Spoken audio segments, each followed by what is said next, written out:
الحمد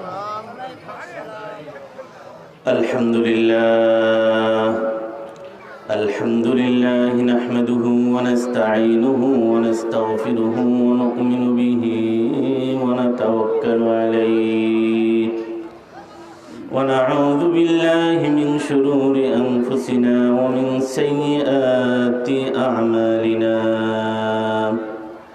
من يهده الله فلا مضل له ومن يضلله فلا هادي له ونشهد أن لا إله إلا الله وحده لا شريك له ونشهد أن سيدنا وسندنا وحبيبنا ومولانا محمدا عبده ورسوله أما بعد فأعوذ بالله من الشيطان الرجيم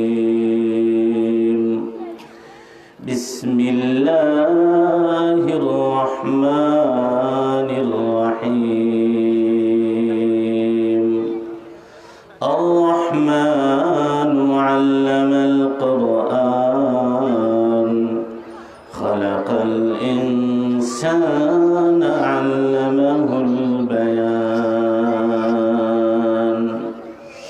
آمنت بالله صدق الله مولانا العظيم وصدق رسوله النبي الكريم ونحن على ذلك من الشاهدين والشاكرين والحمد لله رب العالمين. درود شريف قري اللهم صل على محمد وعلى آل محمد كما صليت على إبراهيم وعلى آل إبراهيم إنك حميد مجيد. اللهم بارك على محمد وعلى آل محمد كما باركت على إبراهيم وعلى آل إبراهيم إنك حميد مجيد.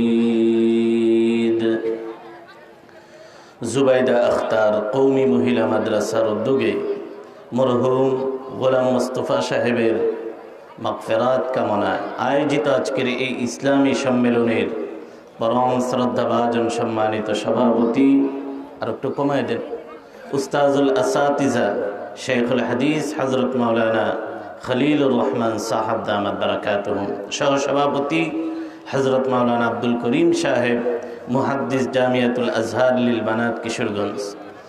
আজকের এই সভার প্রধান অতিথি, প্রধান আকর্ষণ শেখুত তাফসির শেখুল হাদিস আল্লামা মুফতি আনোয়ার হোসেন চিশতি পীর সাহেব নরসিংদী দামাত বারাকাতুহুমুল আলিয়া, অন্যান্য হযরত উলামায়ে কেরাম, পিতৃতুল্য আমার মুরব্বী সাহেবান, সমবয়স্ক যুবক ভাইয়েরা, পর্দার অন্তরালে বসে কথা শুনছেন আমার মা ও বোনেরা, আমরা সবাই মহান আল্লাহ পাকের দরবারে অন্তরের অন্তঃস্থল থেকে কালিমাতুশ শুকর আদায় করি যে আল্লাহ সুবহানাহু ওয়া তাআলা আমাদেরকে মেহেরবানি করে কোরআনের এই সামিয়ানার নিচে আসার বসার তৌফিক দান করেছেন। তিনি যদি আমাদেরকে তৌফিক না দিতেন আমরা কেউ আসতে পারতাম। যে আল্লাহ আমাদেরকে আসার বসার তৌফিক দান করেছেন সেই আল্লাহর দরবারে দিল উজাড় করে শুকরিয়া আদায় করি আলহামদুলিল্লাহ, আলহামদুলিল্লাহ। মুহতারাম হাজিরিন, আমি আপনাদের সামনে সূরাতুর রহমান থেকে কয়েকটি আয়াত তিলাওয়াত করেছি। এই আয়াতগুলোকে সামনে রেখে আপনাদের সামনে কিছু আলোচনা করার চেষ্টা করব, আল্লাহ পাক যদি আমাকে তৌফিক দান করেন। ওমা তৌফিকি ইল্লা বিল্লাহ আলাইহি তাওয়াক্কালতু ওয়া ইলাইহি উনীব সুবহানাকা লা ইলমা লানা ইল্লা মা আল্লামতানা ইন্নাকা আনতাল আলিমুল হাকীম। মুহতারাম হাজিরিন, আর রহমান আল্লাহ পাকের একটা সিফাতি নাম, আল্লাহ পাকের জাতি নাম একটা, সেটা কি আল্লাহ। আল্লাহর জাতি নাম কয়টা? একটা, আল্লাহ। সুবহানাল্লাহ। গত কয়েকদিন আগে একজন হিন্দু মহিলা তিনি লিখেছিলেন যে আমরা যাকে ভগবান বলি, হিন্দুস্তানের এই আরেক প্রদেশে এটাকে আরেকটা বলে। কেউ বলে ভগবান, কেউ বলে ঈশ্বর, কেউ বলে আরেকটা, এক এক জায়গাতে এক এক নাম। কিন্তু মুসলমান যারা, তার রং যাই হোক, তার ভাষা যাই হোক, তার ভৌগোলিক অবস্থান পৃথিবীর যে জায়গাতেই হোক, বাংলাদেশে যদি জিজ্ঞেস করেন তোমার রবকে, তাহলে বলবে আল্লাহ। হিন্দুস্তানে মুসলমানদেরকে যদি জিজ্ঞেস করা হয় তোমার রবকে, বলবে আল্লাহ। যদি পাকিস্তানে জিজ্ঞেস করা হয় তোমার রবকে, আল্লাহ। যদি সৌদি আরবে জিজ্ঞেস করা হয় তোমার রবকে, মুসলমানেরা বলবে আল্লাহ। যদি আমেরিকার মুসলমানদেরকে জিজ্ঞেস করা হয় তোমার রবকে, তাহলে আমেরিকার মুসলমানেরাও বলবে আমার রব আল্লাহ। সারা পৃথিবীর সমস্ত মুসলমানেরা আল্লাহকে আল্লাহ নামেই ডাকে, অন্য কোনো নামে ডাকে না। এক এক এলাকাতে এক এক পরিচয়, এইরকম না। বাংলা ভাষাভাষী যারা, তারাও ডাকে আল্লাহ। যাদের ভাষা ইংলিশ তারাও ডাকে আল্লাহ। যাদের ভাষা আরবি তারাও ডাকে আল্লাহ। যাদের ভাষা হিন্দি তারাও ডাকে আল্লাহ। যাদের ভাষা উর্দু তারাও ডাকে আল্লাহ। সারা পৃথিবীর সমস্ত মুসলমান আল্লাহকে একটা নামেই ডাকে, সেটা হচ্ছে আল্লাহ। আপনি এমন জায়গাতে গেলেন যে জায়গাতে মুসলমানকে আপনার কালার ভিন্ন, আপনার ভাষা ভিন্ন, আপনি কোনো উচ্চারণে, আপনি কোনো ভাষায় তার সাথে কথা বলতে পারেন না, কিন্তু তার জবান থেকেও একটা শব্দ বের হয় আল্লাহ। আপনার জবান থেকেও একটা শব্দ বের হয় আল্লাহ। আল্লাহ পাকের একটা হচ্ছে জাতি নাম আল্লাহ, আর আল্লাহ পাকের সিফাতি নাম অনেক আছে। হাদিসে নবীজি সাল্লাল্লাহু আলাইহি ওয়াসাল্লাম বলেন, ইন্না লিল্লাহি তাআলা 99 ইসমা, আল্লাহর 99টা নাম আছে। মান আহসাহা দাখালাল জান্নাহ, যে ব্যক্তি এই নামগুলোকে হিফাজত করবে, মুখস্থ করবে, আল্লাহ তাকে জান্নাতে প্রবেশ করাবেন। নবীজি আল্লাহ রাব্বুল আলামিনের আরো কয়টা নাম আছে? আল্লাহ ছাড়া, আল্লাহ জাতি নাম, আল্লাহ ছাড়া আরো নাম আছে। কোরআনুল কারীমে আল্লাহ তাআলা বলেন, ওয়ালিল্লাহিল আসমাউল হুসনা, আল্লাহর জন্য কতগুলি সুন্দর নাম রয়ে গেছে। এর মধ্যে একটা হচ্ছে রহমান। কোরআনুল কারীমে রব্বুল আলামিন বলেন, কুল ইদউল্লাহ আবিদুর রহমান, তোমরা আল্লাহকে আল্লাহ বলে ডাকো অথবা রহমান বলে ডাকো, কোনো সমস্যা নাই। আল্লাহর জাতি নাম আল্লাহ, রহমান হচ্ছে আল্লাহর সিফতি নাম। সূরাতুল ফাতিহাতে রব্বুল আলামিন আল্লাহ নামের পরে তার কতগুলো সিফতে নাম এর উল্লেখ করেছেন। সর্বপ্রথম যে নামটা আনছেন সেটা হচ্ছেন রহমান, রব, এরপরে আনছেন রহমান। রব্বুল আলামিন বলেন, আলহামদুলিল্লাহি রাব্বিল আলামিন আর রহমানির রহিম। সমস্ত প্রশংসা আল্লাহর। তিনি কে?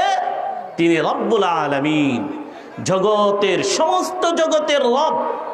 সমস্ত জগতের রবকে আরো জোরে বলেন কে? পৃথিবীর রব, আকাশের রব, মানুষের রব, জিন্নাতের রব, ফেরেশতার রব। রব কাকে বলে? রব শব্দের আসল শব্দ হচ্ছে তারবিয়া। তারবিয়া বলা হয় তাবলীগুশ শাই ইলা কামালিহি শাইআন ফাশাইআ, যিনি একটা জিনিসকে আস্তে আস্তে উন্নত করতে করতে একবারে অনস্তিত্ব থেকে অস্তিত্ব দান করে, পরে অনুন্নত থেকে উন্নতি দান করে, যিনি উন্নতির চূড়ান্ত পর্যায়ে পৌঁছায়া দেন, তার নাম রব। তার নাম কি? আমরা কিছু ছিলাম? কিছুই ছিলাম না। কুরআনুল কারীমে রব্বুল আলামিন বলেন, হাল আতা আলাল ইনসানি হিনুম মিনাদ দাহরি লাম ইয়াকুন শাইআম মাযকুর। রব্বুল আলামিন বলেন, মানুষের কি এমন একটা সময় অতিবাহিত হয় নাই যে সময় মানুষ উল্লেখযোগ্য কিছুই ছিল না? দুনিয়ার মানুষেরা তার নামটা পর্যন্ত জানতো না। দুনিয়ার মানুষেরা তার প্রভাব প্রতিপত্তি সম্পর্কে কিছুই জানতো না। আজ থেকে আমার জন্মের আগে পোস্টারে নাম হবে তো দূরের কথা, দুনিয়াতে আমার কেউ অস্তিত্ব সম্পর্কেই জানতো না। কথা ঠিক না বেঠিক? আপনি দুনিয়াতে আজকে নেতা, আজকে আপনি প্রধানমন্ত্রী, আজকে আপনি মন্ত্রী, আজকে আপনি রাষ্ট্রপতি, আপনি আজকে এত বড় আলেম, জন্মের আগে আপনাকে কেউ জানতো না। আপনি ছিলেন একটা নাপাক ফুটা। রব্বুল আলামিন কোরআনুল কারীমে বলেন, আলাম ইয়াকুনু তুফাতাম মিন মানিয়্যিন ইউমনা, তুমি ছিলে একটা নাপাক পানির ফুটা, সেটাকে মায়ের রেহেমের মধ্যে আল্লাহ সংরক্ষণ করেছেন। এরপরে আল্লাহ তোমাকে এই দুনিয়ায় মায়ের পেটে তোমাকে আকৃতি দান করেছেন। এরপরে তুমি দুনিয়াতে আসলে, এরপরে তুমি কিছুই জানতে না, কান্না ছাড়া তোমার কোনো ভাষা ছিল না। আমি আল্লাহ তোমাকে সুন্দর করে সৃষ্টি করলাম, তোমাকে খাইতে দিলাম, তোমাকে লালন করলাম, তোমাকে আজকে জ্ঞান দিলাম, বিদ্যা দিলাম, বুদ্ধি দিলাম, টাকা দিলাম, ক্ষমতা দিলাম, আর আজকে আল্লাহর বিরুদ্ধে আচরণ করো। কত বড় নিমক খারাপ তুমি! রব্বুল আলামিন বলেন, আলহামদুলিল্লাহি রাব্বিল আলামিন, সমস্ত প্রশংসা ওই আল্লাহর যিনি সমস্ত জগতের রব। সমস্ত জগতের রবকে? আমাদের রবকে? চিল্লায় বলেন, আমাদের রবকে? রব্বুল আলামিন বলেন, ইন্নাল্লাযীনা ক্বালু রাব্বুনাল্লাহু সুম্মা ইসতাকামু তাতানাজ্জালু আলাইহিমুল মালাইকাতু আল্লা তাখাফু ওয়ালা তাহজানু ওয়া আবশিরু বিল জান্নাতিল্লাতী কুনতুম তুআদুন।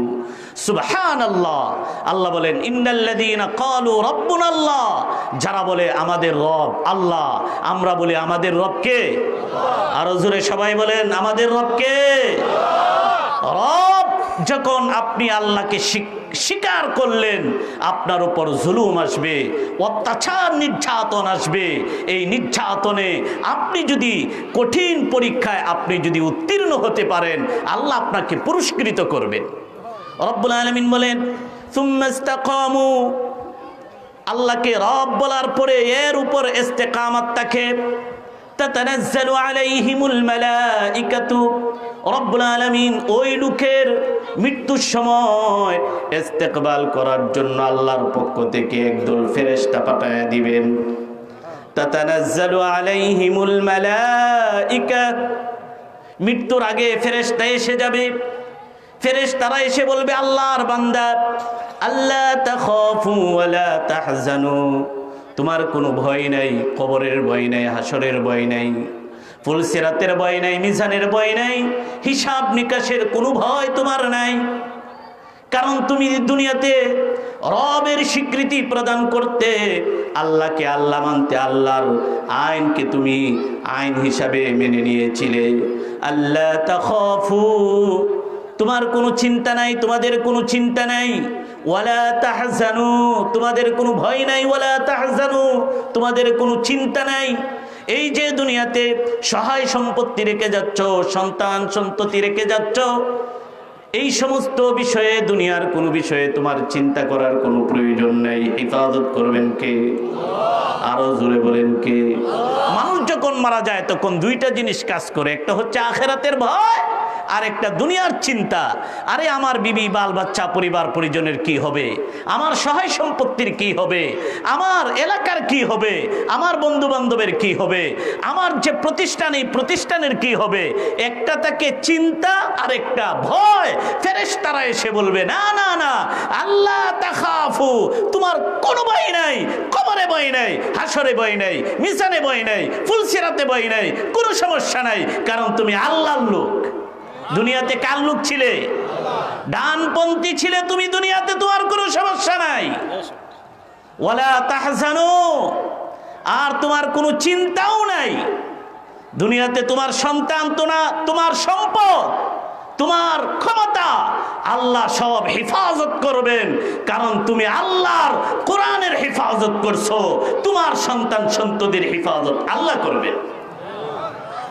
হযরত খিজির আলাইহিস সালাতু ওয়াস সালাম, আচ্ছা নারায়ে তাকবীর একটু পরে দিয়ে, কোরআনের আলো ঘরে ঘরে আলো, আল হাদিসের আলো ঘরে ঘরে, এটা কি আমার নাকি? হযরত মুসা আলাইহিস সালাতু ওয়াস সালাম আর হযরত খিজির আলাইহিস সালাতু ওয়াস সালামের ঘটনা জানেন তো? মুসা আলাইহিস সালাতু ওয়াস সালাম একবার বনি ইসরাইল, তার জাতি, তাদের সামনে একটা গুরুত্বপূর্ণ ভাষণ প্রদান করলেন। নবী যিনি হন, ওই যুগের সর্বশ্রেষ্ঠ জ্ঞানী তিনি হন। মুসা আলাইহিস সালাতু ওয়াস সালাম আল্লাহর এত মাকবুল, এত বুজুর্গ নবী রাসূল, তিনি ভাষণ প্রদান করলেন। মানুষেরা তার ভাষণে প্রভাবিত হলো, আশ্চর্য হয়ে গেল। জিজ্ঞেস করলেন, আপনার চেয়ে জ্ঞানী কি এই পৃথিবীতে আরো কেউ আছে? অহংকার না, স্বাভাবিকভাবে তিনি উত্তর দিলেন, যিনি নবী, নবীর চাইতে তো জ্ঞানী আর কেউ হয় না। এই কারণে তিনি বললেন, মানুষেরা বলল সবচেয়ে বড় জ্ঞানী কে? তিনি বললেন আমি। এই যে আমি বললেন, এটা অহংকারের কারণে বলেন নাই, বাস্তবতাকে লক্ষ্য করেই তিনি বলছেন যে আমি সবচেয়ে বড় জ্ঞানী, কারণ নবীর চেয়ে জ্ঞানী আর কেউ হয় না। কথা ঠিক না বেটি? আল্লাহ রাব্বুল আলামিন তার এই উত্তরটা এইভাবে পছন্দ হয় নাই। আল্লাহ বললেন, না, তুমি সফর করো, দেখো এক বান্দা আছে, এই বান্দাকে আমি এমন ইলম দিছি যে ইলম তোমাকে দেই নাই। হযরত খিজির আলাইহিস সালাতু ওয়াস সালাম, খাদির বাংলাতে আমরা বলি খিজির, খিজির আলাইহিস সালাতু ওয়াস সালাম তার সাক্ষাৎ পাইলেন। অনেক বিস্তারিত আলোচনা, সূরাতুল কাহফে আলোচনা আছে। হযরত খিজির আলাইহিস সালাতু ওয়াস সালামের সাক্ষাৎ হলো মুসা আলাইহিস সালাতু ওয়াস সালামের সাথে। হযরত মুসা আলাইহিস সালাতু ওয়াস সালাম শরীয়তের নবী, আর হযরত খিজির, ওনারা দুইজন যাইতেছেন, একটা নদী পার হইতে হয়। নদী পার করলো মানুষেরা, কোনো বিনিময় নিল না। নামার সময় হযরত খিজির আলাইহিস সালাতু ওয়াস সালাম তক্তা একটা উঠায় ফেললেন। আরে কি কাজ আপনি করলেন? শরীয়তের বিরুদ্ধাচরণ কাজ, শরীয়ত বিরোধী কাজ। নবী অবশ্যই প্রতিবাদ করবেন, এটা নবীর কাজ। কথা ঠিক না বেটি? মুসা আলাইহিস সালাম বললেন, আরে আপনি এটা করলেন কি? মানুষের আমাকে মাগনা পার করলো আর আপনি তার ক্ষতি করে দিলেন। খিজির আলাইহিস সালাতু ওয়াস সালাম বললেন, আমার সাথে যদি তুমি থাকতে চাও কোনো প্রশ্ন করতে পারবা না। বললেন, ঠিক আছে, কোনো প্রশ্ন করব না। সামনে গেছেন, যায় দেখেন কতগুলো ছেলে খেলতেছে, একটানে ধৈর্য হযরত খিজির আলাইহিস সালাতু ওয়াস সালাম মেরে ফেললেন। সর্বনাশ! এইরকম জঘন্য কাজের প্রতিবাদ করবেন না নবী, সেটা কি হয় নাকি? বললেন, আপনি এই কাজ কি করলেন? একটা নিষ্পাপ শিশু মাসুম বাচ্চাকে আপনি মেরে ফেললেন।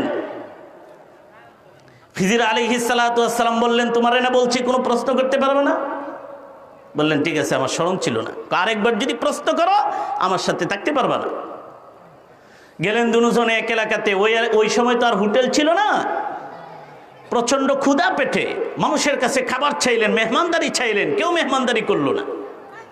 এই এলাকাতেই যায় দেখলেন একটা দেয়াল এইভাবে ভেঙে পড়ে যাচ্ছে, পড়ে যাবে।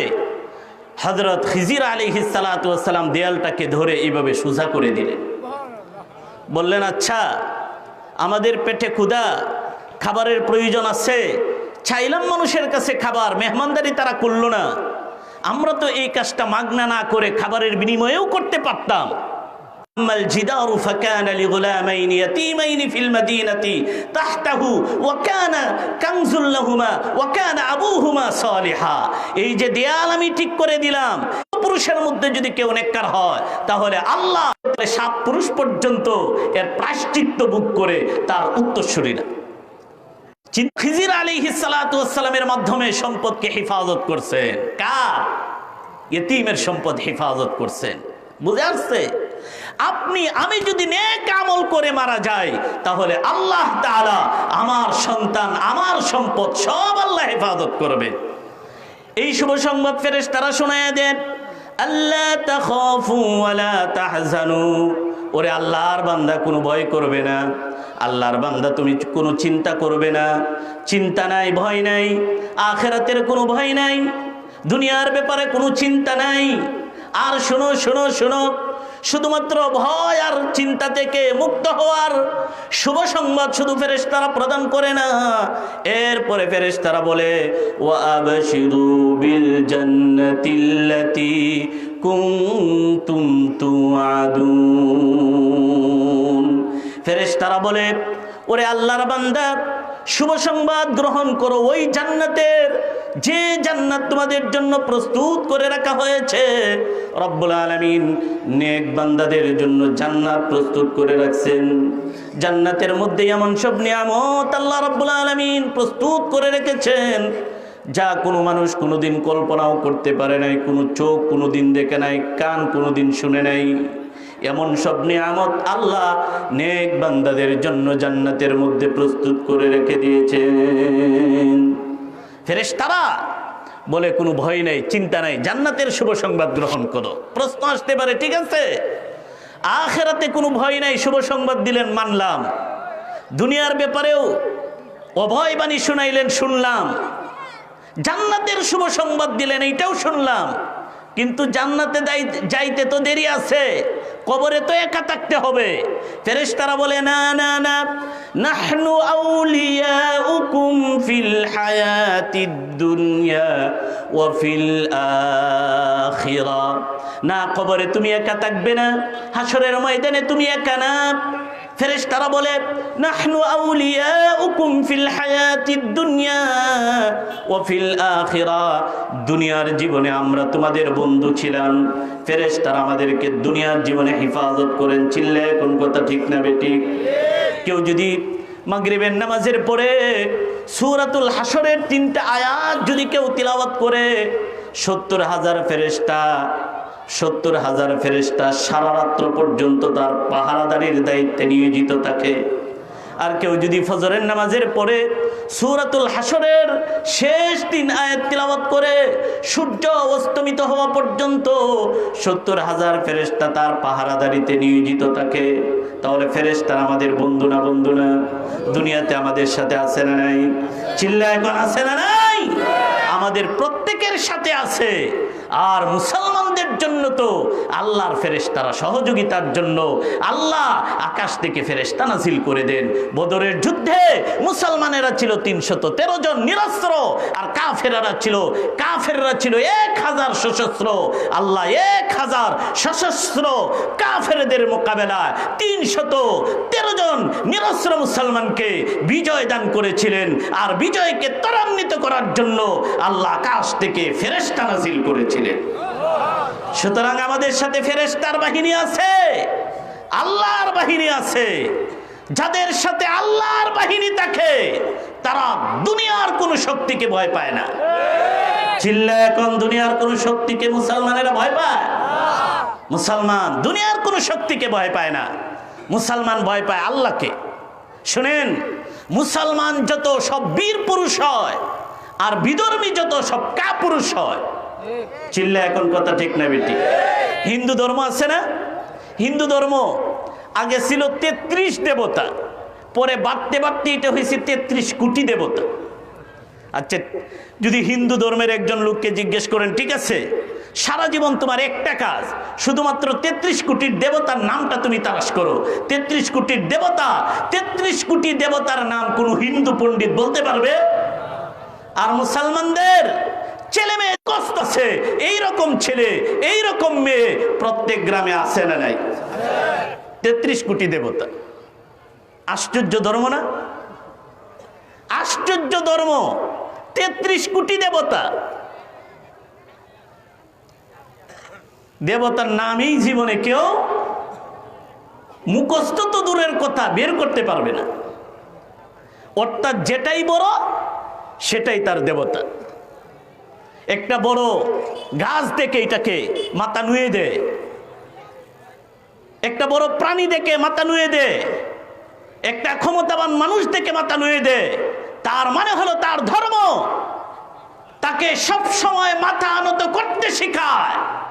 আর ইসলাম মানুষকে শিখায় আল্লাহ ছাড়া যত বড় মাখলুকই হোক, মাখলুকের সাথে মুসলমান তুমি মাথা নত করবে না।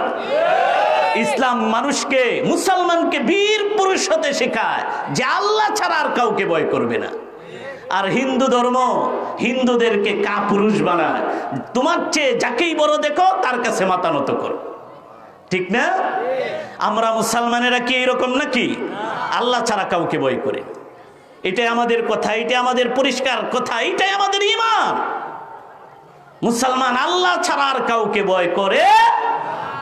ফেরেশতারা বলে না, শুনো, শুধুমাত্র জান্নাতের শুভ সংবাদ দিয়েই শুনে গেলাম এরকম না।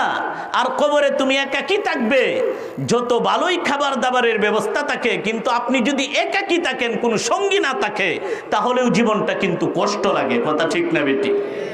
কথাটা বুঝেন নাই মনে হয়। আপনার ছেলে তাকে ডাকা, মেয়ে তাকে আরেক জায়গাতে বিয়ে দিচ্ছেন, একবারে সুখের সংসার, বাড়িতে আপনি যা চান তাই আছে, কিন্তু একটা সমস্যা, আপনার ঘরে কোনো লোক নাই, একা থাকতে হয়। এটা কি আপনার কাছে পোলাও কোরমা এগুলো আপনার কাছে ভালো লাগবে?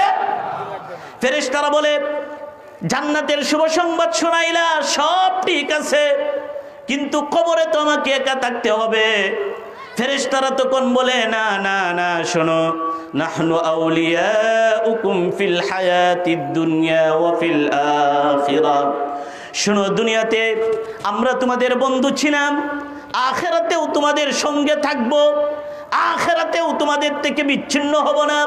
কবরে থাকবো, হাসরে থাকবো, মিজানে থাকবো, ফুলসিরাতে থাকবো, সব জায়গাতে তোমাদেরকে সাহায্য করব, সহযোগিতা করব। ওয়ালাকুম ফিহা মা তাশতাহি আনফুসুকুম ওয়ালাকুম ফিহা মা তাদউন। আর জান্নাতটা কেমন? এমন জান্নাতের শুভ সংবাদ তোমাদেরকে দিছি, এই জান্নাতে যা চাবে তাই পাবে। সুবহানাল্লাহ, যা চাবেন তাই পাবেন। এই জান্নাত আমাদের দরকার আছে না নাই? জোরে কোন আছে না নাই? জান্নাত কামাই করতে হইলে কি করতে হইব? দুইটা কাজ করতে হইব। কয়টা? শুধুমাত্র দুইটা। কয়টা? দুইটা। রব্বুল আলামিন বলেন, ইন্নাল্লাযীনা আমানু ওয়া আমিলুস সালিহাতি কানাত লাহুম জান্নাতুল ফিরদাউসি নুজুলা। রব্বুল আলামিন বলেন, যারা ঈমান আনে আর আমলে সালিহা করে, জান্নাতুল ফিরদাউসের মেহমানদারি তাদের জন্য। জান্নাতুল ফিরদাউস আল্লাহ দুইটা কাজের বিনিময়ে দান করবেন। এক নাম্বার ঈমান থাকতে হবে, দুই নাম্বার ঈমানের পাশাপাশি আমলে সালিহা থাকতে হবে। আমলে সালিহা যদি থাকে, ঈমান যদি থাকে, আল্লাহ রাব্বুল আলামিন অবশ্যই তাকে জান্নাত দান করবেন। আর আমলে সালিহাও যদি না থাকে, ঈমান যদি থাকে, আল্লাহ হয়তো তাকে গুনাহ খাতা মাফ করে দিয়া হয়তো আল্লাহ তাকে জান্নাতি করে দিবেন। কিন্তু যদি ঈমান না থাকে, শিরক থাকে, কুফর থাকে, কুফরের গুনাহ নিয়া আর শিরকের গুনাহ নিয়া কেউ যদি আল্লাহর দরবারে হাজির হয়, আল্লাহ তাকে কিয়ামতে কোন সময় মাফ করবেন না। শিরক করে কেউ যদি মারা যায়, তাহলে তার কোনো ক্ষমা নাই। চিল্লা এখন কথা ঠিক না বেটি? রব্বুল আলামিন বলেন, ইন্নাল্লাহা লা ইয়াগফিরু আন ইউশরাকা বিহি ওয়া ইয়াগফিরু মা দুনা যালিকা লিমান ইয়াশা ওয়া মান ইউশরিক বিল্লাহি ফাকাদ দাল্লা দালালাম বাঈদা। রব্বুল আলামিন বলেন, আল্লাহ রাব্বুল আলামিন কিয়ামতের দিন হয়তো জানিকে মাফ করে দিবেন, কাতেলকে মাফ করে দিবেন, মদখুরকে হয়তো আল্লাহ মাফ করে দিবেন, যে কোনো পাপীকে রব্বুল আলামিন হয়তো ইচ্ছা করলে মাফ করে দিবেন। কিন্তু যারা শিরকের গুনাহ নিয়ে আল্লাহর দরবারে হাজির হবে, আল্লাহ তাদেরকে কখনো ক্ষমা করবেন না। ওয়ামান ইউশরিক বিল্লাহ ফাকাদ হারামাল্লাহু আলাইহিল জান্নাহ ওয়া মাওয়াহুন নার। আল্লাহ বলেন, যে ব্যক্তি শিরক করা অবস্থায় মারা যাবে, আল্লাহ রাব্বুল আলামিন তার উপর জান্নাতকে হারাম করে দিবেন, তার ঠিকানা হবে জাহান্নাম। তার ঠিকানা হবে কি? জাহান্নাম। এই কারণে শিরক থেকে আমাদের সবাইকে অবশ্যই পরহেজ করতে হবে। পুরাপুরি শিরক থেকে আমাদেরকে বেঁচে থাকতে হবে। রাজি আছি না রে? জোরে কোন রাজি আছি না নাই? শিরক হচ্ছে এমন গুনাহ সমস্ত নবীদের কাছে আল্লাহ পাক ওহী পাঠাইছেন। আল্লাহ পাক বলেন, ওয়ালাকাদ উহিয়া ইলাইকা ওয়া ইলাল্লাযীনা মিন ক্বাবলিক লাইন আশরাকতা লায়াহবাতান্না আমালুক ওয়া লাতাকুনান্না মিনাল খাসিরিন। রব্বুল আলামিন বলেন, নবী হে, আমি আপনার কাছে ওহী প্রেরণ করলাম, আর আপনার পূর্বে যত নবী ছিল সবার কাছে আমি আল্লাহ এই মর্মে ওহী নাজিল করেছি, লাইন আশরাকতা, যদি শিরিক করো, লা ইয়াহবাতান্না আমালুক, অবশ্যই অবশ্যই তোমার আমল বরবাদ করে দেওয়া হবে, ওয়ালা তাকুনান্না মিনাল খাসিরিন, আর অবশ্যই অবশ্যই ক্ষতিগ্রস্তদের অন্তর্ভুক্ত হয়ে যাবে কিয়ামতের ময়দানে। সমস্ত নবীদেরকে আল্লাহ বলছেন, যদি শিরিক করো আমল বরবাদ।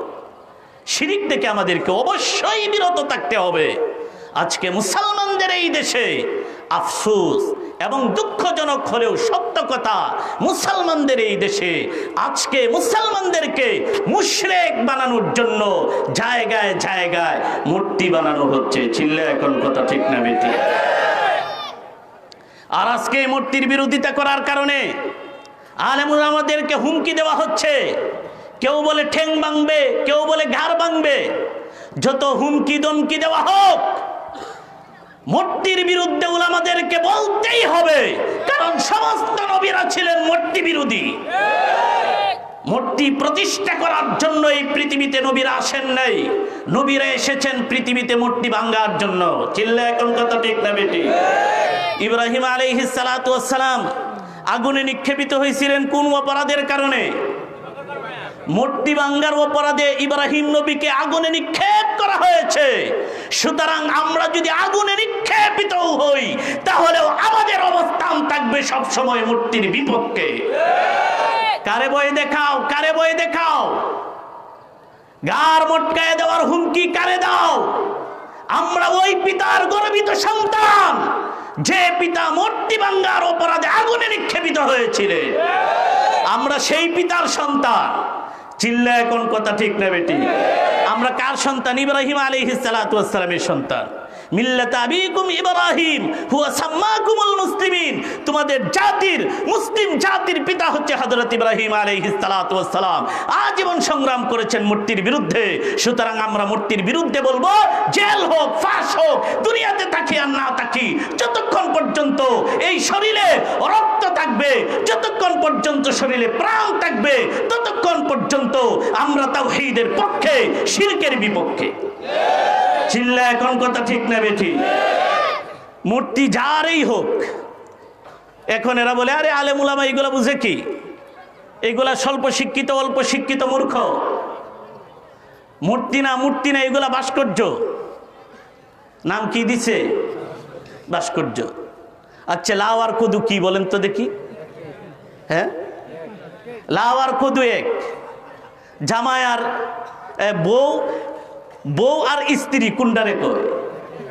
একই তো নাকি?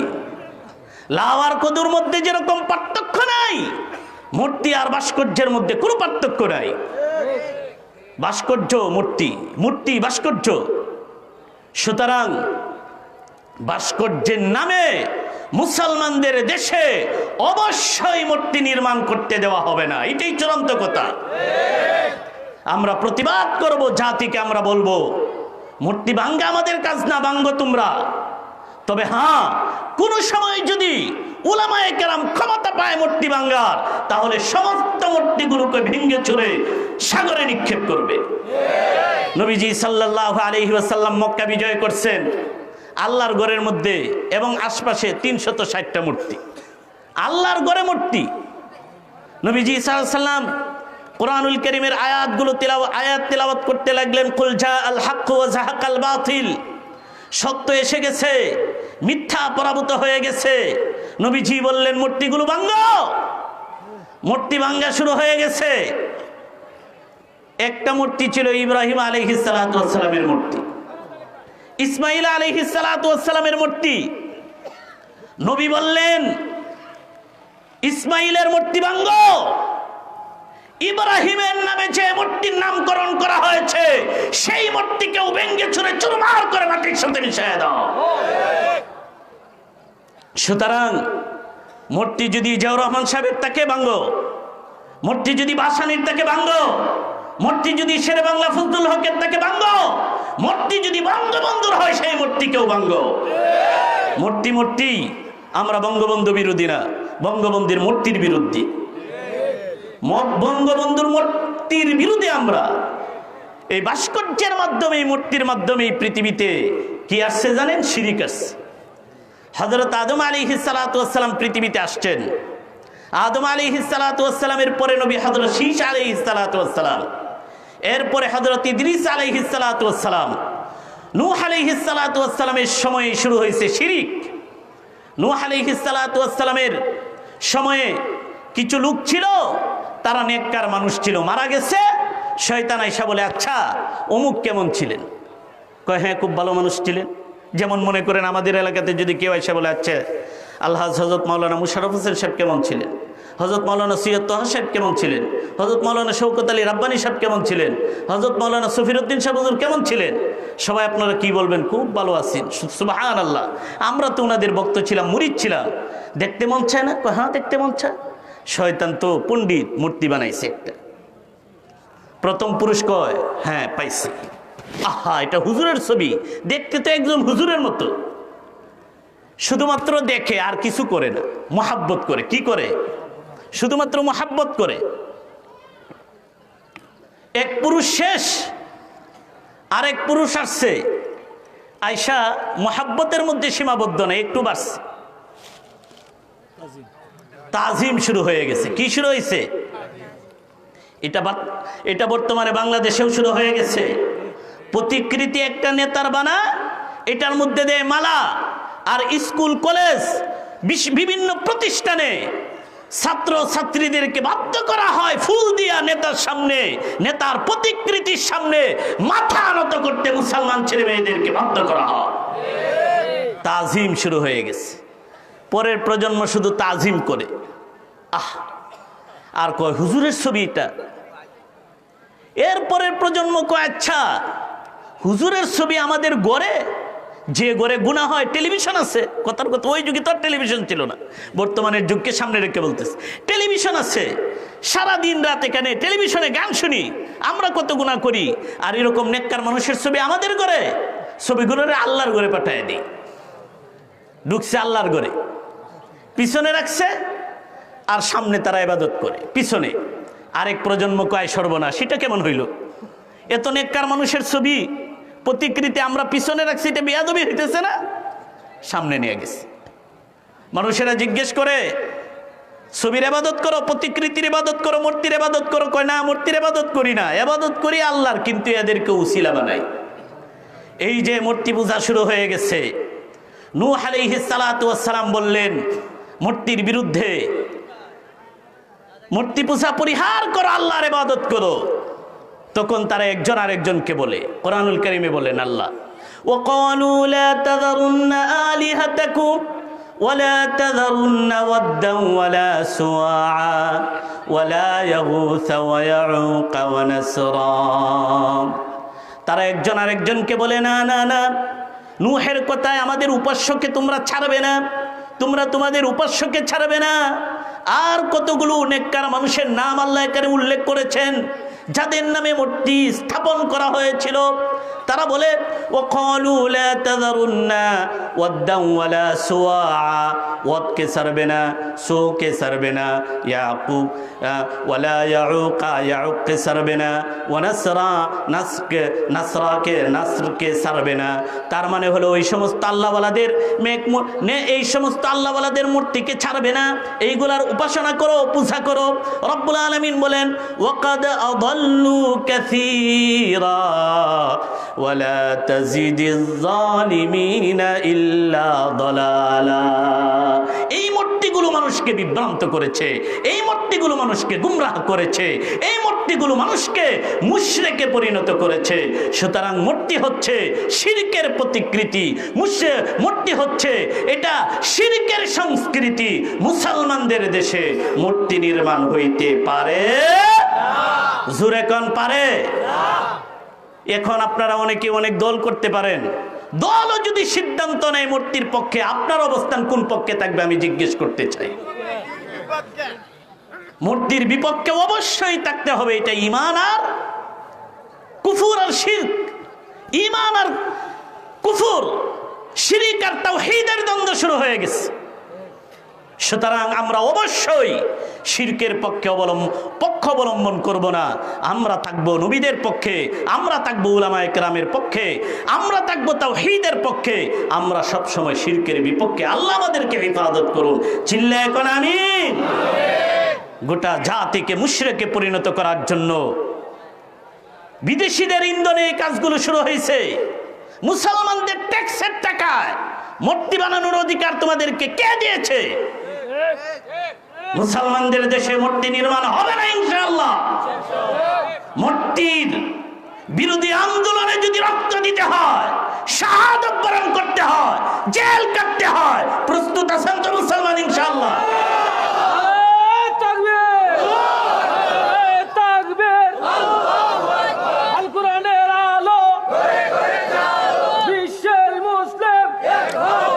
শাইখুল হাদিস আল্লামা আজিজুল হক রহমতুল্লাহি আলাইহির সাহেবজাদা, কলিজার টুকরা শাইখুল হাদিস ইবনে শাইখুল হাদিস আল্লামা মামুনুল হক দামাত বারাকাতুহুমুল আলিয়া মূর্তির বিরুদ্ধে অবস্থান নিয়েছেন।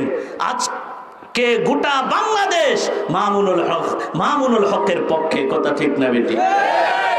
তারা হুমকি দুমকি দিচ্ছে, তারা স্লোগান দিচ্ছে, মিছিল করতেছে, স্লোগান দিতেছে। মামুনুল হকের দুই গালে জুতা মারো তালে তালে, নাউজুবিল্লাহ। আচ্ছা, মামুনুল হকের সীমানা নিয়ে তাদের সাথে কোনো দ্বন্দ্ব আছে? রাজনৈতিক কোনো বিরোধ আছে? মামুনুল হক মূর্তির বিপক্ষে, তারা মূর্তির পক্ষ নিয়ে মামুনুল হকের বিরুদ্ধে স্লোগান দিচ্ছে।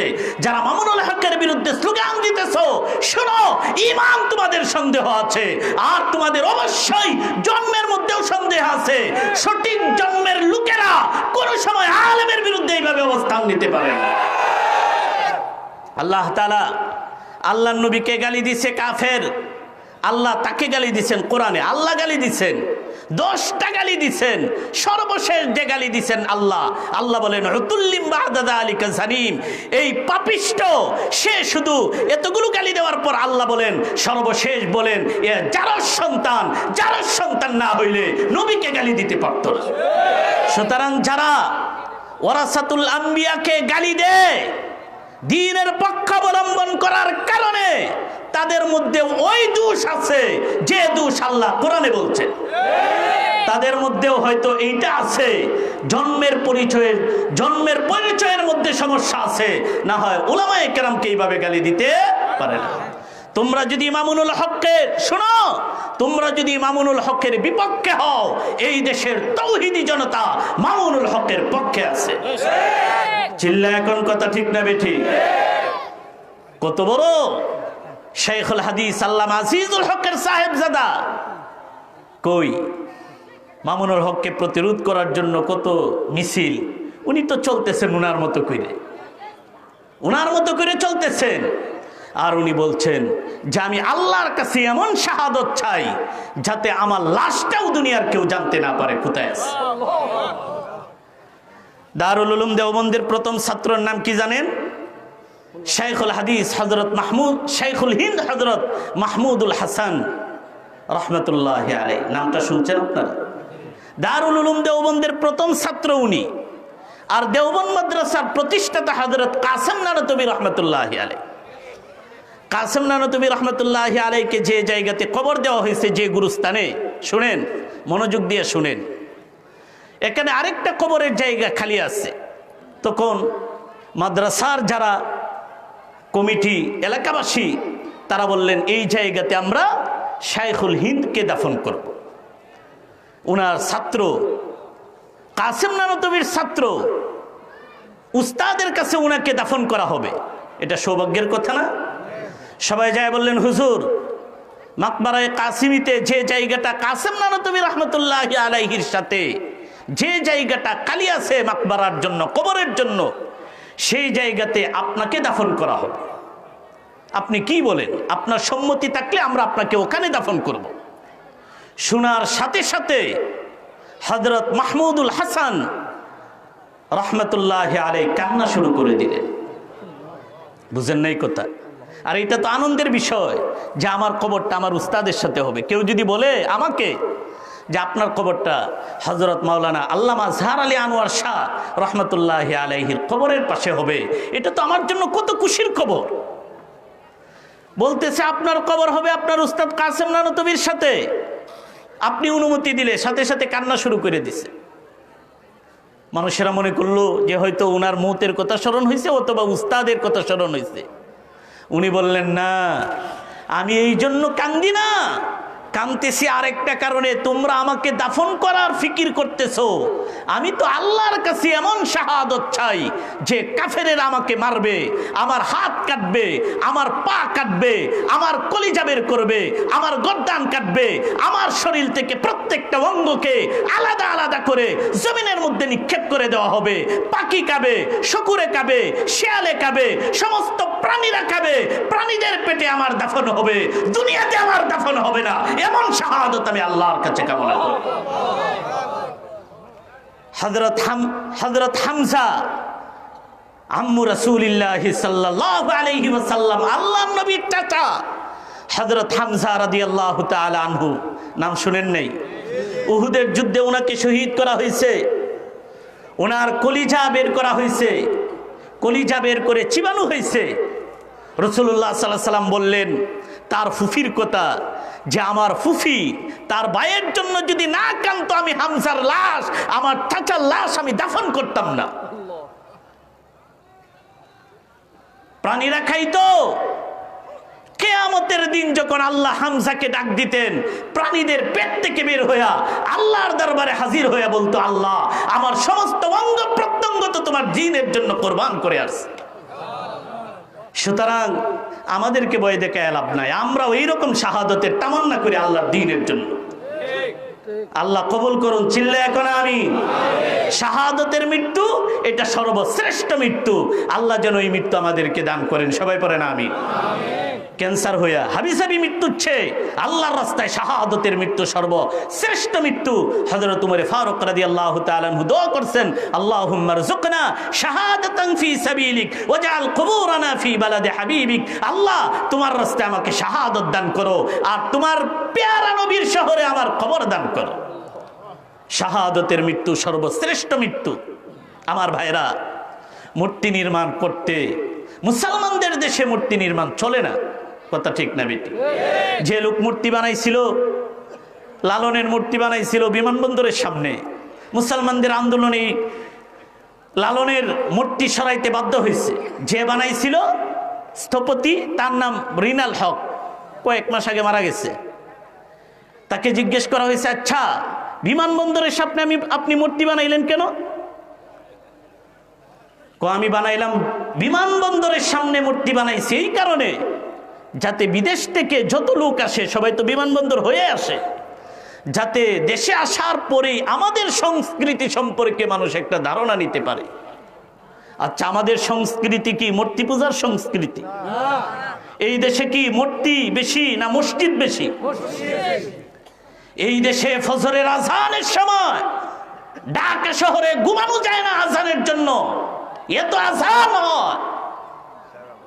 সুতরাং এটা তো আজানের শহর, এটা তো মসজিদের শহর, এটা তো মসজিদওয়ালাদের দেশ, এটা তো নামাজ রোজাওয়ালাদের দেশ, এটা তো আল্লাহওয়ালাদের দেশ। সুতরাং এই দেশে হিন্দুয়ানি সংস্কৃতি কেন তোমরা ছাপায়া দিতে চাও? মুসলমানেরা রক্ত দিবে, বিজাতীয় সংস্কৃতিকে অবশ্যই মুসলমানেরা রুখে দিবে। শিরিক করা যাবে না। আল্লাহ নবী সাল্লাল্লাহু আলাইহি ওয়াসাল্লাম একদিন বললেন, আলা আদুল্লুকুম বিআকবারিল কাবাইর, আমি কি তোমাদেরকে কবিরা গুনার মধ্যে সবচেয়ে বড় কবিরা গুনাহ কোনটি তোমাদেরকে বলবো? সাহাবায়ে কেরামকে বললেন। সাহাবায়ে কেরাম বললেন, কুলনা বালা ইয়া রাসূলুল্লাহ, ইয়া রাসূলুল্লাহ বলেন কবিরা গুনার মধ্যে সবচেয়ে বড় কবিরা গুনাহ কোনটি? কবিরা গুনাহ আর সগীরা গুনাহ, গুনাহ কয় প্রকার? আরে বুঝেন, বুঝতেছেন তো? গুনাহ কয় প্রকার? সগীরা গুনাহ, কবিরা গুনাহ। কবিরা গুনাহ বড় গুনাহ, সগীরা গুনাহ ছোট গুনাহ। এটা হচ্ছে সহজ ভাষা। আর পরিভাষায়, তার পরিভাষা আছে, পরিভাষায় বলা হয় যে সমস্ত গুনার উপর আল্লাহ পাকের ওয়াইদ আছে, ধমক আছে, শাস্তি আছে, এই সমস্ত গুনাহকে বলা হয় কবিরা গুনাহ। আর যে সমস্ত গুনার উপর আল্লাহর ওয়াইদ নাই, শাস্তির কথা উল্লেখ নাই, গজবের কথা উল্লেখ নাই, এই সমস্ত গুনাহকে বলা হয় সগীরা গুনাহ। কবিরা সগীরা গুনাহ নেক আমলের দ্বারাতে মাফ হয়, আর কবিরা গুনাহ তওবা ছাড়া মাফ হয় না। এই কবিরা গুনার মধ্যে সবচেয়ে বড় কবিরা গুনাহ হচ্ছে, আল্লাহর নবী বললেন, আল ইশরাকু বিল্লাহ, আল্লাহর সাথে শরীক করা। ওয়া হুকুকুল ওয়ালিদাইন, মার সাথে বাবার সাথে খারাপ আচরণ করা। ওয়া কানা মুত্তাকিআন, আল্লাহর নবী এইভাবে হেলান দিয়ে বসাছিলেন। ফাজালাসা, সোজা হয়ে বসলেন, আর বলতে লাগলেন, আলা ওয়া কাউলু যুর, আলা ওয়া শাহাদাতু যুর, ফামা যালা ইউকাররিরুহা হাত্তা কুলনা লাইতাহু সাকাতা। আল্লাহর নবী বলেন, মিথ্যা সাক্ষ্য দেওয়া, মিথ্যা কথা বলা, এইগুলোও কবিরা গুনার মধ্যে সবচেয়ে বড় কবিরা গুনাহ। মিথ্যা কথা আর মিথ্যা সাক্ষ্য আমাদের এলাকাতে নেই। জুরে কোন আছে? মিথ্যা কথা আছে। আমাদের এলাকার মানুষেরাও এত আলেম থাকতে এখনো মিথ্যা কথা কয়। আজকে থেকে ইনশাআল্লাহ মৃত্যু পর্যন্ত মুখের মধ্যে তালা লাগাইছি, জীবন যাবে মিথ্যা কথা বলবো না। কারা কারা রাজি? দুই হাত উঠান। আল্লাহ কবুল করেন। আর মিথ্যা সাক্ষ্য দেওয়া, এটা ছাড়া তো মামলা জমেই না। মিথ্যা সাক্ষ্য ছাড়া মামলা জমেই না। এক লোকরে ম্যাজিস্ট্রেট জিজ্ঞেস করে, আরে মিয়া, যে মামলাই দেখি সাক্ষী হিসাবে তোমার নাম দেখি, তুমি কি সব ঘটনায় উপস্থিত থাকো নাকি? বুঝেন নাই কথাটা? কথার কথা, মামলা চন্দ্রপুরের বেড়া সাক্ষী, মামলা কাজদার বেড়া সাক্ষী, মামলা মনসন্তোষের বেড়া সাক্ষী, সাক্ষর সাক্ষী, সব সাক্ষী সে। ম্যাজিস্ট্রেট জিজ্ঞেস করে, মামলা যে জায়গারই হোক সাক্ষী আপনি, ব্যাপারটা কি? স্যার করবো কি, মানুষেরা বিশ্বাস করে রাখে, না থাকলে তো সমস্যা। আমাদের দেশের সাক্ষী কিন্তু এরকম হয়ে গেছে, কথা ঠিক না? মানুষ বিশ্বাস করে রাখে। আল্লাহর নবী বলছেন, বারবার বলতেছেন, সাহাবায়ে কেরাম বললেন, আহ, রসুল যে বারবার বলতেছেন কষ্ট হইতেছে, আমরা চাচ্ছিলাম রসুল যদি চুপ করতেন। কবিরা গুনার মধ্যে সবচেয়ে বড় কবিরা গুনাহ শিরিক। আমরা অবশ্যই শিরিক থেকে বিরত থাকবো, আল্লাহ তৌফিক দান করে। আমার ভাইরা, স্লিপ এসে গেছে, এই স্লিপের মধ্যে লেখা আছে আর 5 মিনিট আছে। কয় মিনিট? এটা আরো দেওয়া হয়েছে মনে হয় 1-2 মিনিট হয়ে গেছে, মাত্র আর সময় আছে 2 থেকে 3 মিনিট। ইনশাআল্লাহ আমি শেষ করে দিব। যে আয়াত তিলাওয়াত করছিলাম, এই আয়াত সম্পর্কে কিছু আলোচনা করে নেই। আল্লাহ পাক বলছেন, আর রহমান আল্লামাল কোরআন, রহমান তিনি যিনি কোরআন নাজিল করেছেন। আল্লাহ পাকের অনেক সিফাতি নাম, এর মধ্যে একটা হচ্ছে রহমান। এর মধ্যে একটা কি? রহমান। আলোচনা করার আর সুযোগ নেই। যিনি কোরআন নাজিল করেছেন এবং মানুষ সৃষ্টি করেছেন এবং মানুষকে বয়ান করার যোগ্যতা, ক্ষমতা আল্লাহ তাআলা দান করেছেন। সুতরাং রহমানের সর্বশ্রেষ্ঠ মানুষের উপর রহমত হলো, দয়া হলো তালিমে কোরআন। মানুষকে যে আল্লাহ কোরআন শিক্ষা দিচ্ছেন, এর চেয়ে বড় নিয়ামত আর নাই। চিল্লা এখন কথা ঠিক না বেটি? কারণ কোরআনই মানুষকে সত্যিকার মানুষে পরিণত করে। কোরআন যদি না থাকে, তাহলে এই মানুষ আর পশুর মধ্যে কোনো পার্থক্য নাই। পশুর আচরণ থেকে মানুষকে মানুষের আচরণ করতে শিখায় আল্লাহর কোরআন। এই কোরআনই প্রতিষ্ঠান হচ্ছে জুবাইদা আক্তার, জুবাইদা আক্তার কওমি মহিলা মাদ্রাসা। আমাদের শ্রদ্ধেয় বড় ভাই হযরত মাওলানা মুফতি কুতুবউদ্দিন সাহেব দামাত বারাকাতুহুম এই মাদ্রাসার প্রতিষ্ঠাতা। আল্লাহ তাআলা এই মাদ্রাসাকে কবুল করেন, দিন দিন তরক্কি নসিব করেন। ওনার মরহুম পিতা গোলাম মোস্তফা সাহেব, যিনি এই এলাকার একজন বিশিষ্ট লোক ছিলেন, সমাজসেবক ছিলেন, এবং উনি ওনার ছেলেকে এই লাইনে, কওমি মাদ্রাসার লাইনে ওই সময় পাঠাইছেন যে সময় আমাদের এলাকাতে কওমি পড়ুয়া ছাত্রদের সংখ্যা ছিল একবারেই কম। মানে উনারাই সর্বপ্রথম বলতে গেলে। তো আল্লাহ তাআলা উনার নেক ইচ্ছাকে আল্লাহ তাআলা পূরণ করেছেন। উনার ছেলেকে আল্লাহ তাআলা সুযোগ্য আলেম বানাইছেন। মরহুমের কবরকে আল্লাহ তাআলা জান্নাতুল ফেরদাউসে পরিণত করে দেন। আমরা সবাই চিল্লায় পড়ি আমিন। উনার রেখে যাওয়া সহায় সম্পত্তি, উনার ছেলে মেয়ে, আল্লাহ তাআলা তাদেরকে সমস্ত ফিতনা ফাসাদ থেকে, আযাব ও গজব থেকে আল্লাহ তাআলা হেফাজত করুন। আমাদেরকে আল্লাহ তাআলা আল্লাহর দ্বীনের জন্য কবুল করুন। চিল্লা এখন আমিন। হজরত এসে গেছেন, গুরুত্বপূর্ণ আলোচনা করবেন। আমি শেষ করে দিচ্ছি। আমার জন্য দোয়া চাই, আপনাদের জন্য দোয়া করি। আসসালামু আলাইকুম ওয়া রাহমাতুল্লাহি ওয়া বারাকাতুহু।